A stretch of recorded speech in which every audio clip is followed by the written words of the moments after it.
All right, so we are continuing our series on the fruit of the Spirit as we explore the characteristics that the Holy Spirit grows in our life for mature believers. This list is found in Galatians 5, and it consists of love, joy, peace, patience, kindness, goodness, faithfulness, gentleness, and self-control. Now, last week we took a look at patience, aka the attribute that absolutely nobody wants, right? This is because we live in a culture that places way more value on instant gratification than patience.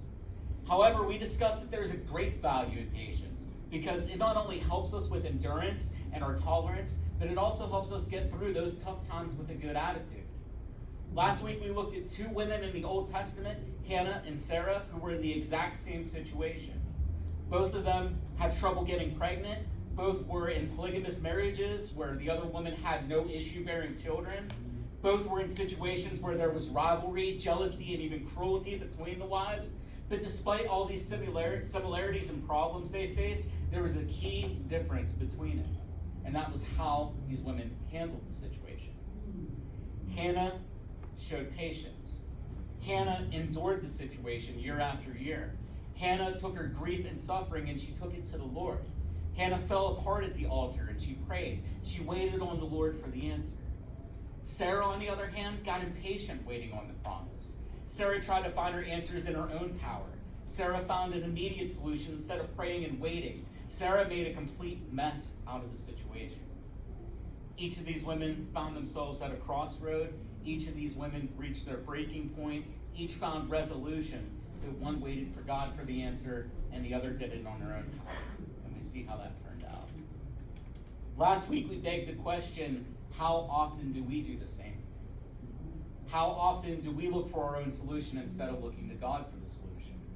How many times do we skip over the lesson that God is trying to teach us to get to the end? How often do we make a mess out of a situation when we should have waited? Patience is a process.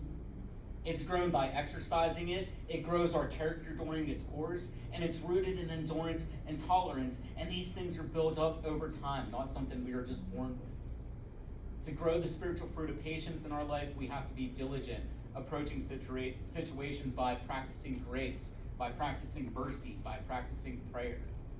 Practice that patience and trust in the Lord in the little things in your daily life, and you'll be able to trust and lean and wait on God when the big problems come. That's what we looked at last week. This week, we're looking at the next fruit of the Spirit, which is kindness. And this one's a little bit of a tricky one, right? Because if you paid attention to the list of the fruit of the Spirit, we have kindness and we have goodness back to back. What's the difference?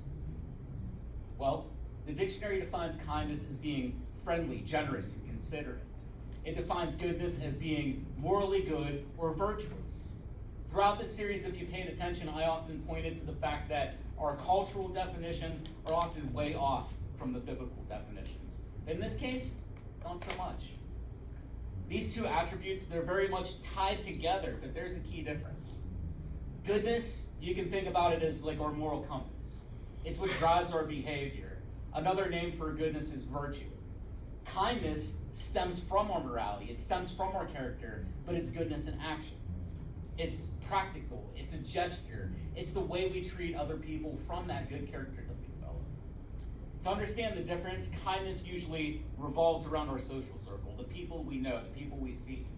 Kind acts usually have an impact on relationships. We see how kindness is received, and it helps to foster friendships and trust and community.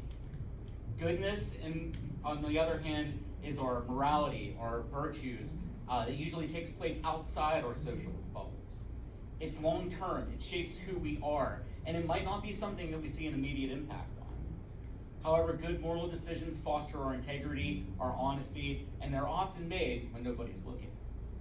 So another way to think about this is a kind gesture would be holding the door open for somebody, letting somebody go ahead of you in traffic, carrying somebody's groceries for them, because it's an immediate impact on the people around you. Goodness would be like teaching these things, these manners, to your kids so that they will carry it with them forever where they go. Goodness is character, knowing what's right. Kindness stems from compassion. And you can think about kindness as that goodness in action. Next week, we're going to actually dive into that fruit of the Spirit of goodness. We're going to look at it further by looking at Moses, especially his characters and integrity when he was heavily tested, when he led Israel through the desert. But this week, we're going to explore the spiritual fruit of kindness, and we're going to focus on another well-known Old Testament character named Joseph. Now, the first thing to understand when you study the kindness of Joseph is to realize the fact that he wasn't always kind. In fact, when we're introduced to him as a young man in Genesis 37, we can describe him as actually spoiled and arrogant. We see this in Genesis 37, 3 through 4. Now Israel loved Joseph more than any of his other sons, because he had been born to him in his old age. He made an ornate robe for him.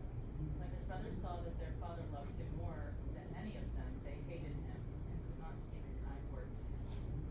So let me ask you this. What made Joseph so special? What made him so beloved about his father? Was Joseph the baby of the family? Usually they're the special ones, right?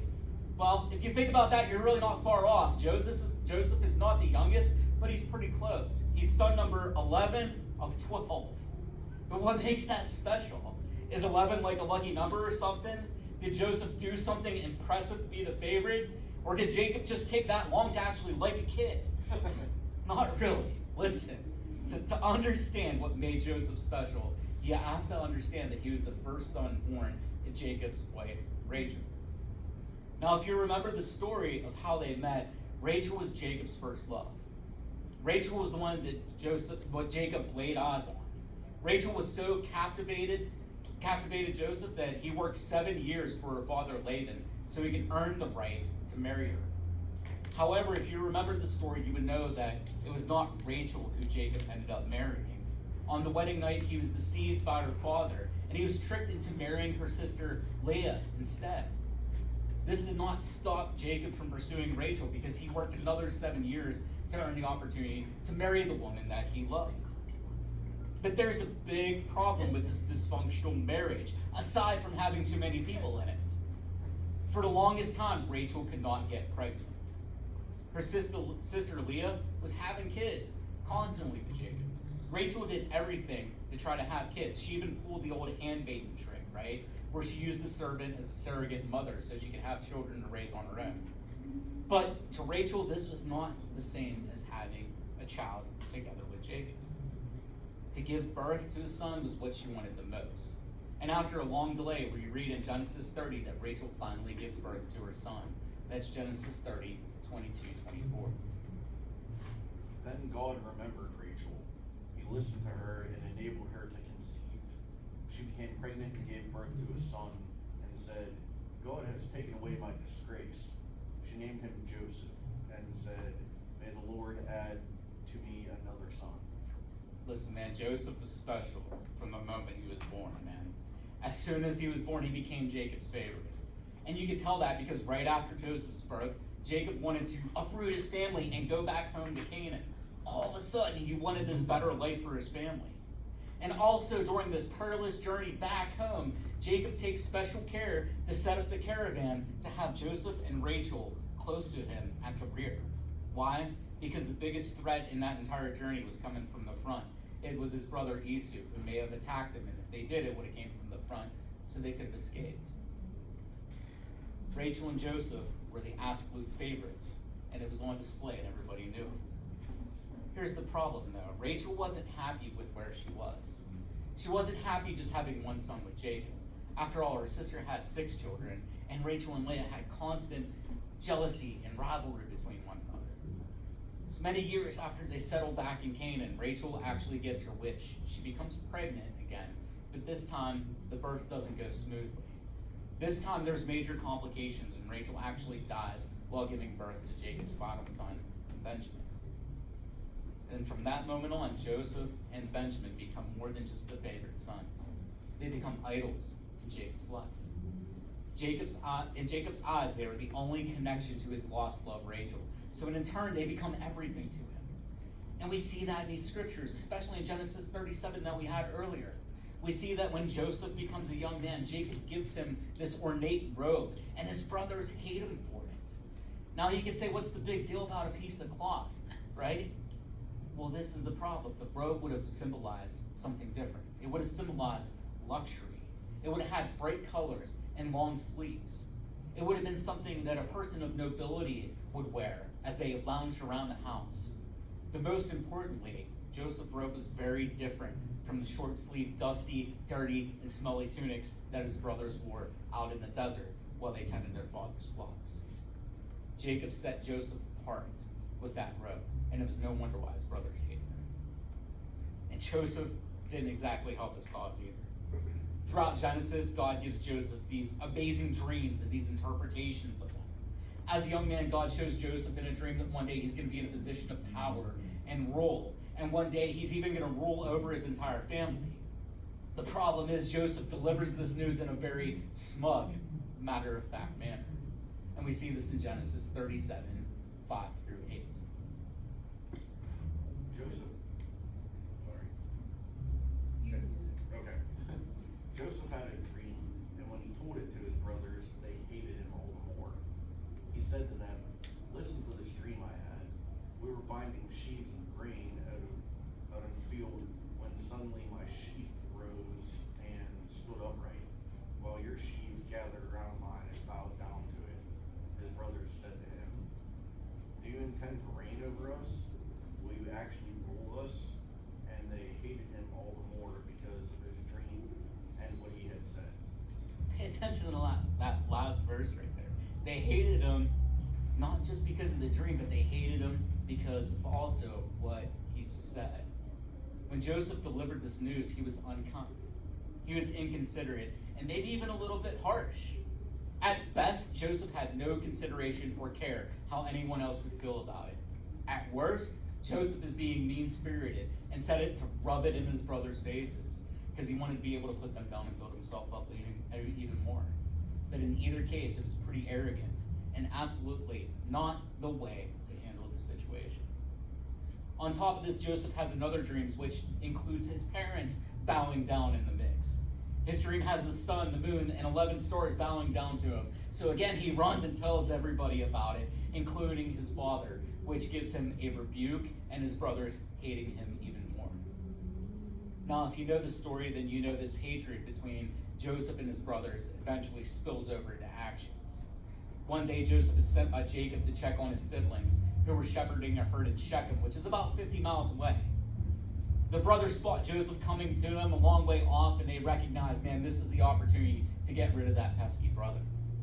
As Joseph is walking towards them, they're plotting and scheming to kill him, but it was actually the oldest brother, Reuben, that says, listen, instead of murder, let's just throw Joseph into an empty well and just leave him stuck out there in the wilderness.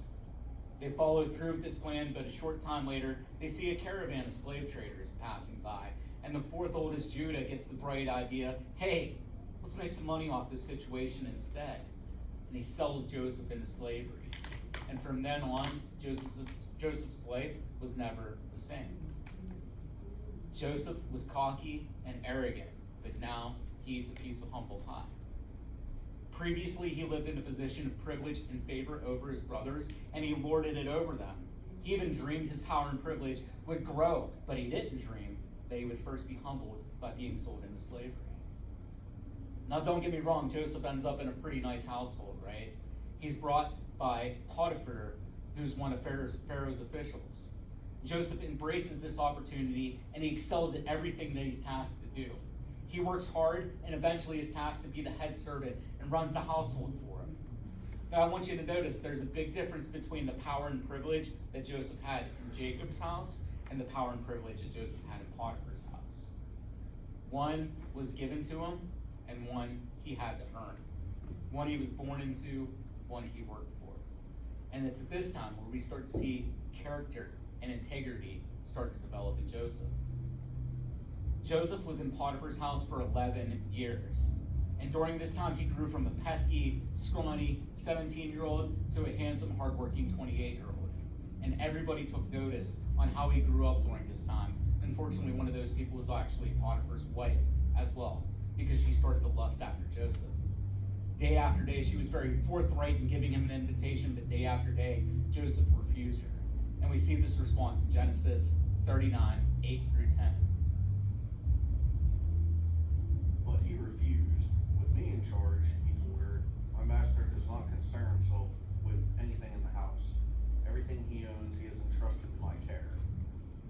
greater in this house than I am. My master has withheld nothing from me except you, because you are his wife. How then could I do such a wicked thing and sin against God? And though she spoke to Joseph day after day, he refused to go to bed with her or even be with her. Listen, I want you to notice a little difference in Joseph's attitude in this conversation. See, before, when he was talking about his dreams to his brothers and his parents, the only thing Joseph was concerned about was himself. No consideration for them, no consideration for his sinful behavior, or even a thought or mention of God. But here we see a difference. Now, don't get me wrong, Joseph is still thinking about himself here. He's worried about his job, he's worried about his life, but he's also concerned about the trust that he established with Potiphar. And most importantly, he's concerned about what God would think about this situation. This character, this morality, this goodness starts to take root in Joseph and form. And we're going to start to see this kindness develop in his approach to situations. Though Joseph does the right thing by refusing her, things don't exactly end up going well for him. We know that Potiphar's wife sets him up. She seizes an opportunity when no one else is in the house. She grabs Joseph by his cloak to pull him close, but Joseph refuses. He shakes free and he runs off. And to save face, Potiphar's wife makes up a story that Joseph came on to her, which results in Joseph being thrown into prison. And we see that in Genesis 39:19-20. When his master heard the story of his wife told him, saying, "This is how your slave treated me," he burned with anger. Joseph's master took him and put him in prison, a place where the king's prisoners were confined. But while Joseph was there in the prison, Yeah, it had one of those little half sentences at the end. What I want you to understand in this prison that Joseph goes to, it's not your run-of-the-mill prison. This verse tells us it's where the king's prisoners were confined. This means it's not like death row with murderers and thieves from the street getting tossed in there. This is a place where the people in Pharaoh's court get tossed when they upset him.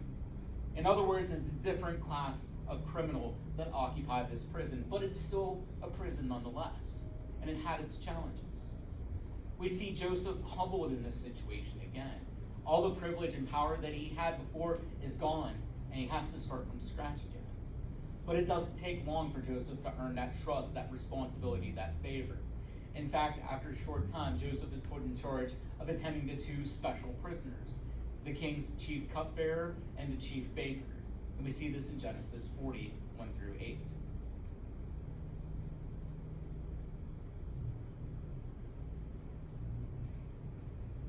You have that? all of this. Yeah. Sometime later, the cupbearer and the baker of the king of Egypt offended their master, the king of Egypt. Pharaoh was angry with his two officials, the chief cupbearer and the chief baker, and put them in custody in the house of the captain of the guard, in the same prison where Joseph was confined. The captain of the guard assigned them to Joseph, and he attended to them. After they had been in custody for some time, each of the two men, the cupbearer and the baker of the king of Egypt, who were being held in prison, had a dream the same night, and each dream had a meaning of its own. When Joseph came to them the next morning, he saw that they were dejected. So he asked Pharaoh's officials who were in custody with him in his master's house, "Why do you look so sad today?" "We both had dreams," they answered, "but there is no one to interpret them." Then Joseph said to them, "Do not interpretations belong to God? Tell me your dreams." Now I want you to notice something in these verses about Joseph's character. First, notice the position that God put Joseph in. He's in charge, but he's also a servant.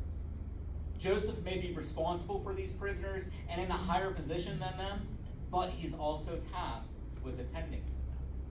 Joseph's job is to show compassion, hospitality, and kindness, and it's just what we see him do. These two prisoners are downcast, and Joseph shows kindness by asking, "What's wrong?" To me, this shows maturity, because that 17-year-old kid that got thrown in the well was so self-centered that he couldn't see past his own nose on his face. However, this version of Joseph, who's now pushing 30, has learned humility, has learned empathy, and has learned compassion. compassion for other people. The Joseph before would not have asked what's wrong, but the Joseph now makes it his mission to help them.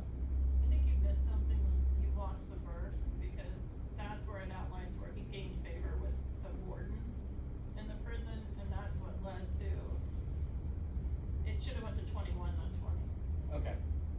It's there now. It did end at 20, but I think it should have went to 21. Okay. All right. But, and anyways, Joseph interprets these dreams for the cupbearer, and the prognosis is good. The cupbearer is gonna be restored to his position in 3 days, but the baker, not so much. 3 days, the baker is gonna go have his head on a spike. Joseph asks the cupbearer to remember him and put in a good word for Pharaoh. However, when the cupbearer is released from prison, Joseph is just a forgotten memory. 2 years later, down the road, Pharaoh starts having dreams, and nobody in the court can interpret them. And it's then that the cupbearer remembers Joseph.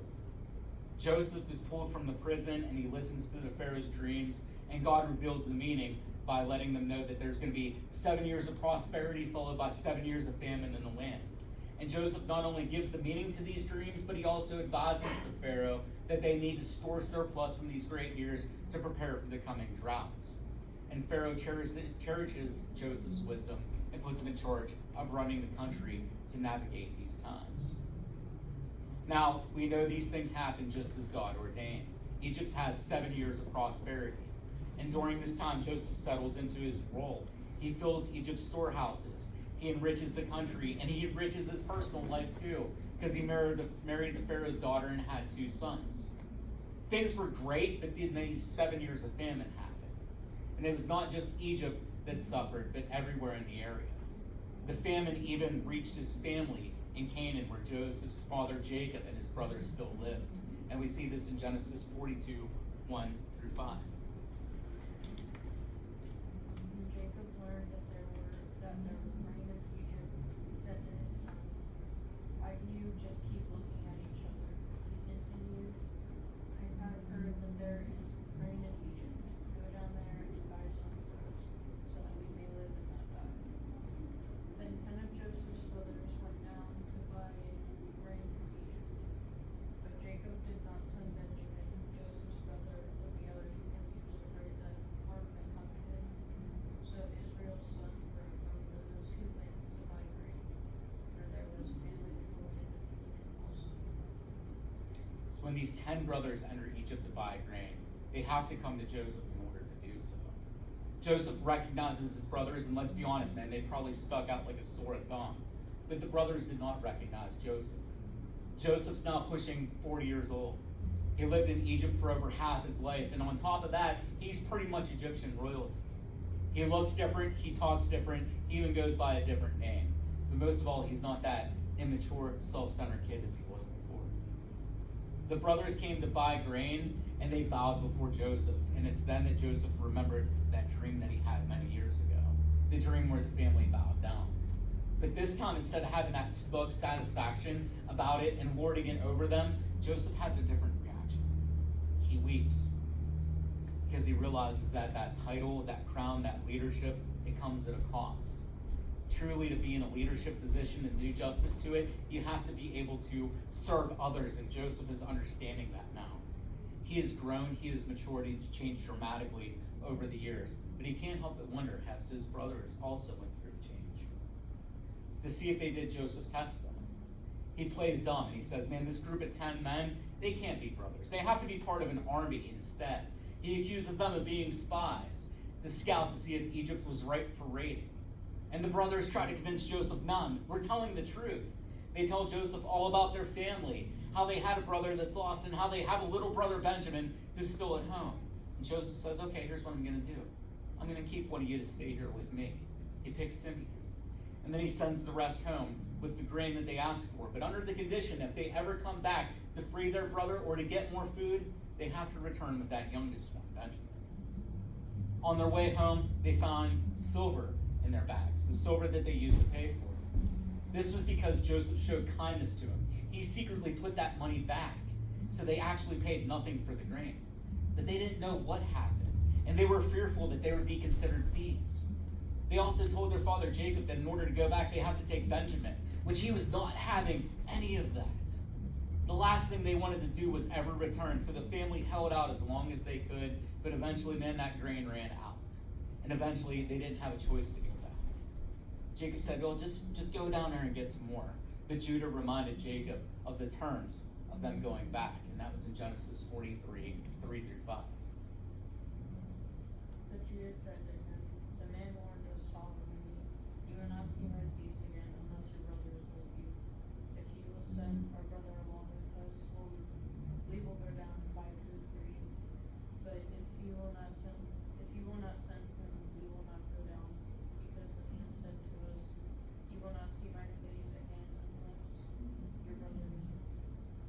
Jacob is beside himself. He cannot lose Benjamin, but Judah promises to protect his littlest brother with his life, which is very ironic because if you recall, Judah was the one who was so selfish that he sold Joseph into slavery just to get rid of the favorite. But now Judah is willing to trade his life and lay it down if he needs to protect Benjamin, the new favorite. Just the fact that they were willing to bring Benjamin was honestly all that Joseph needed to see. When they came back with his little brother, Joseph invited them to his house. He prepared a feast for them. He also had his servants fill the carts full with grain and again hide all the silver in their bags. But Joseph was not quite done testing them yet. He had one of his cups from his house planted in the Benjamin's satchel. The next day when the brothers were heading home, Joseph had his guards run them down and stop them and bring them all back. Joseph had the bag searched, and when the cup was discovered on Benjamin, he threatened to keep him as a prisoner for his crime of theft. And it was then that the brothers fall completely apart. Judah especially. He begs for Benjamin's life and offers to trade places for him. And it's then that we see Joseph make himself known in Genesis 45, 4 through 7. Then Joseph said to his brothers, come close to me. When they had done so, he said, I am your brother Joseph, the one you sold into Egypt. And now do not be distressed and do not be angry with yourselves for selling me here, because it was to save lives that God sent me ahead of you. For 2 years now there has been famine in the land, and for the next 5 years there will be no plowing and reaping. But God sent me ahead of you to preserve for you a remnant on earth and to save your lives by a great deliverance. Joseph forgives them. He sees the change in them, and he forgives them. Joseph doesn't hold a grudge for what they did. Joseph isn't spiteful for their actions after all those years. Joseph forgives his brothers and even goes as far as saying, man, I see the hand of God in action and turning this terrible situation into a plan and purpose. But the story of Joseph isn't just about forgiveness. It's not just about turning the other cheek and their trespasses against us. Joseph takes this moment much further, and he tells his brothers actually to go back home, get their father, get the rest of the family, and move to Egypt because this famine is not over, it's just beginning. And we see this in Genesis 45, 9 through 11. Now hurry back to my father and say to him, this is what your son Joseph says. God has made me Lord of all Egypt. Come down to me, don't delay. You shall live in the region of Goshen and be near me. You, your children and your grandchildren, your flocks and herds, and all you have, I will provide for you there, because 5 years of famine are still to come. Otherwise, you and your household and all who belong to you will become destitute. See, this story about Joseph is also about incredible kindness. The story of Joseph is the story of the transformation of a person who was once self-centered to a person who is selfless. The reality is Joseph had every right to abandon his brothers and leave them starving, just like they were planning on leaving him to rot in that well in Egypt and Canaan. Instead, he packed their bags full of food and silver twice. Joseph had all the power in Egypt. He could have easily imprisoned his brothers the moment they stepped foot inside the city. He could have easily made them all his servants, like he has been for 11 years. He could have easily had them all brought in prison, just like he had to. Joseph had all the power and all the right to do that.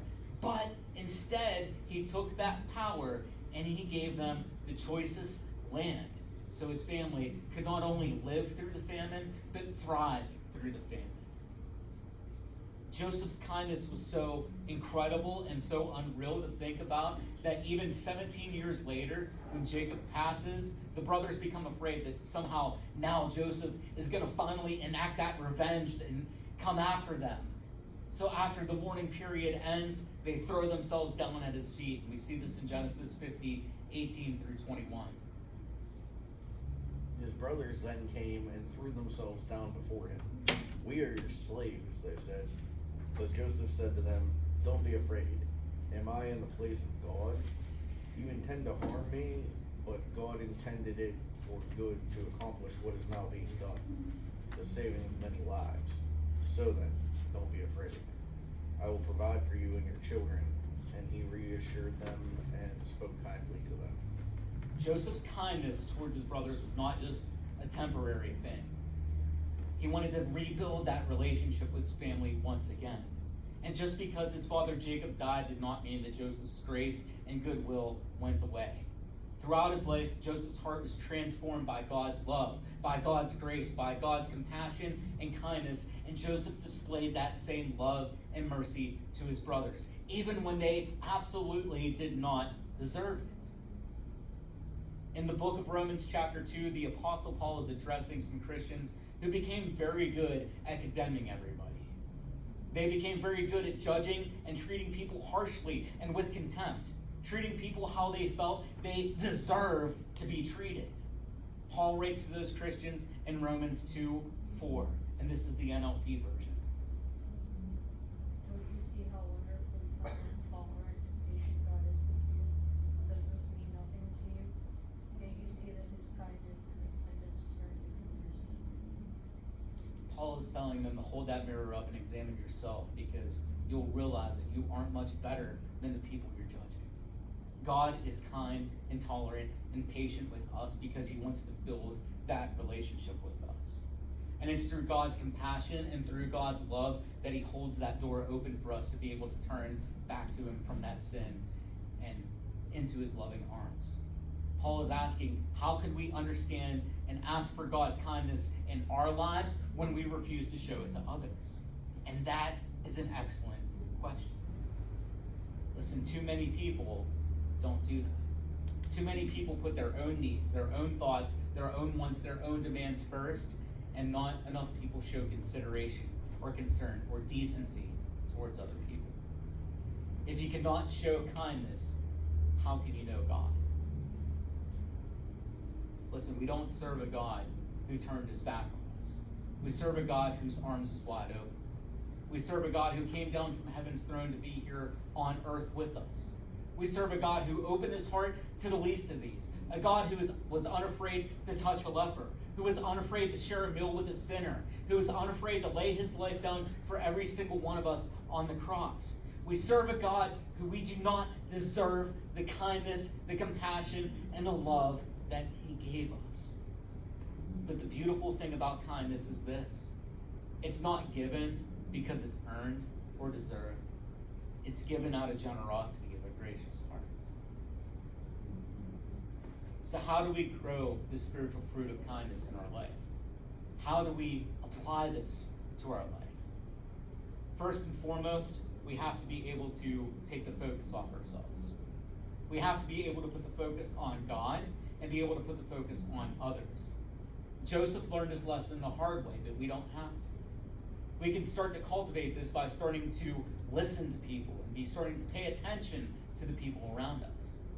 See, many times when we're listening, we're thinking about how to respond rather than just listening to the person. And we completely miss hearing what the person is actually saying. Don't do that. Focus on the other person. Get to know them. Ask questions. Do empathy. Put yourself in their shoes. Kindness puts the focus of the center of attention on others rather than ourselves. The second way to grow kindness in your life is to be generous. Being generous goes way beyond just your money. It extends to all your resources. Be generous with your time. If somebody needs you, be there for them. Obviously, you'll have some friends that need to vent, or some people that may need help with something. Be generous with your time also can apply to total strangers. Volunteer your time at a nursing home, at a shelter, or at one of your other local organizations. No matter how busy you are, carve out that time and God will bless it. Also, be generous with your attention. Set aside time for people around you and make them important during that time. If your coworker comes in with an issue, don't try to multitask through it by checking your email and giving them half attention. If somebody calls you at home and needs your attention, don't try to multitask while you're cooking or cleaning and half paying attention. If a loved one is trying to spend time with you, don't sit next to them distracted by your phone or by a video game. That's not quality time. Put your stuff down. Give them attention. And yes, of course, you can grow kindness by being generous with your finances too. Learn to give with a cheerful heart and not expecting something in return. God blessed you with what you have, whether it's a little or a lot. You're absolutely blessed and you're equipped to be able to bless others. So when God lays something on your heart to help somebody in need, don't be afraid to be generous and bless their socks off. That's a way to show kindness. The last way to grow kindness is look for opportunities. Because man, they are all around and they're constant. Hold the door open for somebody. Say good morning to your coworkers as you pass them in the morning. Buy a person's lunch behind you at the fast food line. If you're going to the kitchen to get a snack, ask your spouse, you want something? He always wants something. I do. There are hundreds of opportunities to show kindness to the people that you care about throughout the day, if you look for them. If you get stuck and you need inspiration, man, there's lists upon lists that give ideas of random acts of kindness. Practice these things. Make them habits. And you're going to see a difference not only in your life, but in the life of people around you. I want to end tonight with this final thought.